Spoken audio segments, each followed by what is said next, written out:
जगन्नाथ स्वयं त्याग कर रक्त सिंहासन छाड़ी माउसी गुंडिचा मंदिर को आसी जो से रथी जोटी भोगर खाद्य को त्याग कर आडम मंडप को आसी पतित मान को उद्धार करने आसी पतित मान यात्रा सार्थकता को प्रतिपादन वास्तवता प्रतिपादित हो आज बर्दान आज बर्दान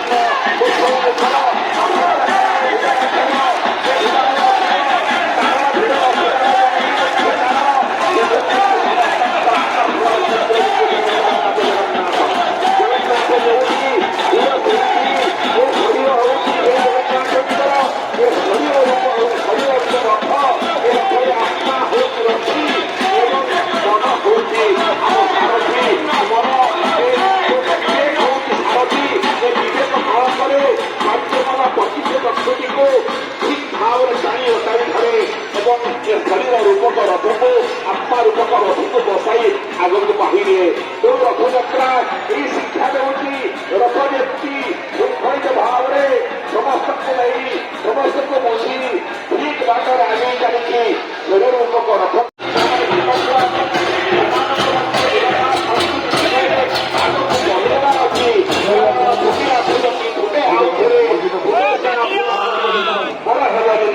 चंद्र पड़ी आउ कि पार बोले तेणु छोट छुआ मान कमलवती शिशु मान आम जगन्नाथ संस्कृति जन्म हो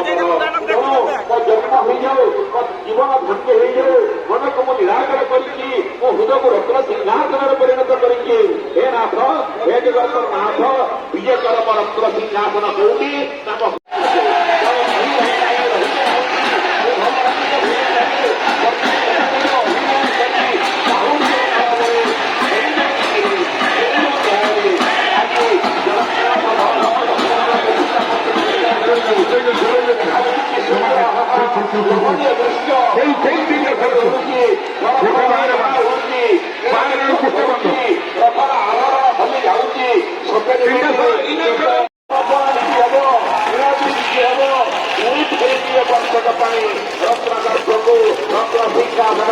कर्मक्षेत्र को बलिहार हुज भाव नहीं कि महाभाव कर्म नहीं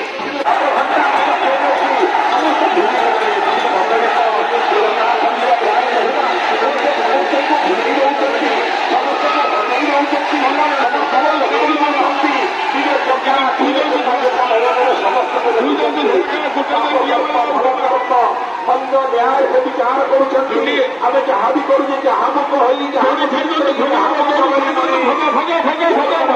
सतत प्राण रख खुशक्ति प्रति आम निश्चित भाव सत्कर्म करवा सचिंतन करवा सत्कथा कहवा तार निश्चित भाव ଆଗକୁ ବଢିପାରିବା ଏ କର୍ମମୟ ବିଶାଳମୟ ଜଞ୍ଜାଳମୟ ସଂସାରରେ ନିଜକୁ ତ୍ରାହି କରିପାରିବା। କାରଣ ଧର୍ମ ଏକ ପଦ ରହିଛନ୍ତି କରିବାକୁ ଏଇ ସଂସାର ବାଡ଼ି। ଆଜି ସକାଳେ ଏଠି ଜଣା ପଡୁଥିଲା ଏଠି ଜନସମୁଦ୍ର, ଏ ଜନସମୁଦ୍ର ଭିତରେ ଏକ ନୌକା ଭାସି ଭାସି ଯାଉଛି। ଏ ନୌକା କାହାର ନୌକା? ନା ଧର୍ମର ନୌକା। ଏ ଧର୍ମର ନୌକା କିଏ ଛୁଇଁଦେବ, କିଏ ଚାହିଁଦେବ, କିଏ ଧରିଦେବ ସେ ଧର୍ମର ନୌକାକୁ ପାପ ତାପରୁ ସେ ନିଶ୍ଚିତ ଭାବରେ ପକ୍ଷ ପ୍ରାପ୍ତି କରିବ। ଧର୍ମ ଅର୍ଥ କାମ ପକ୍ଷ ଚତୁର୍ଭର୍ଗ ଫଳ ସେ ଦେଖନ୍ତୁ ଅଦୂର ଏକ ସୁନ୍ଦର ଦୃଷ୍ଟି ଆଜିର ବଡ଼ ଦାଣ୍ଡରେ ଏ ରଥ ଏ ଜୀବନ ଦୁଇଟି ଛୁଆ ପରସ୍ପରକୁ ବିମୁଖରେ ରହିଛନ୍ତି। ପବନ ବୋଧେ ନାହିଁ, ସେମାନେ ରଥ ଉପରେ ଥିବା ପତି ଦେବା ଜଣାଇବାନା ଅତି ସ୍ୱାଭାବିକ କଥା। ତେଣୁ ଆପଣ ଯଦି କିଏ ଏହି ସୁନାହାରଟି ହସ୍ତଗତ ହୋଇଥାଏ ଦୟାକରି ଆପଣ ଭାରତୀୟ ଗଣତନ୍ତ୍ର ଆସିବେ ଏବଂ ସେହି ସ୍ୱର୍ଣ୍ଣହାରଟିକୁ ଯଦି ତାଙ୍କ ହାତରେ ଦେଇଦେଇ ପାରନ୍ତି ଏହା ହେଉଛି ସବୁଠାରୁ ବଡ଼ କଥା। ପରବର୍ତ୍ତୀ ହସ୍ତକାର ରଞ୍ଜନ ନନ୍ଦନଙ୍କୁ ହସ୍ତାନ୍ତର କରୁଛି। ଜୟ ଜଗନ୍ନାଥ, ଜୟ ଜଗନ୍ନାଥ, ଜୟ ଜୟ ଜଗନ୍ନାଥ, ଜୟ ଜୟ ଜଗନ୍ନାଥ, ଜୟ ଜୟ ଜଗନ୍ନାଥ। ଅନେକ ଘଟଣା ଅଘଟ ଅତୀତରେ ଧୀରେ ଧୀରେ ଧୀରେ ଧୀରେ ରଥଯାତ୍ରାର ବାହୁଡ଼ା ପର୍ବ ଆଗେଇ ଚାଲିଛି।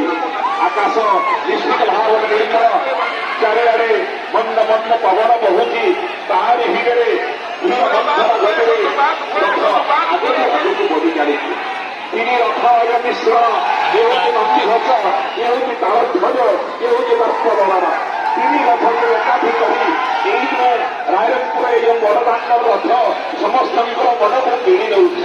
କିନ୍ତୁ କିଏ ବା ଆସି କେଉଁ ଉଦ୍ଦେଶ୍ୟରେ କେଉଁ ମହିଳା ଆସି ଏଠି ବସୁଛନ୍ତି, କନ୍ଦନ କରୁଛନ୍ତି, ଆଖିରୁ ରଥକ ଝରି ପଡୁଛି।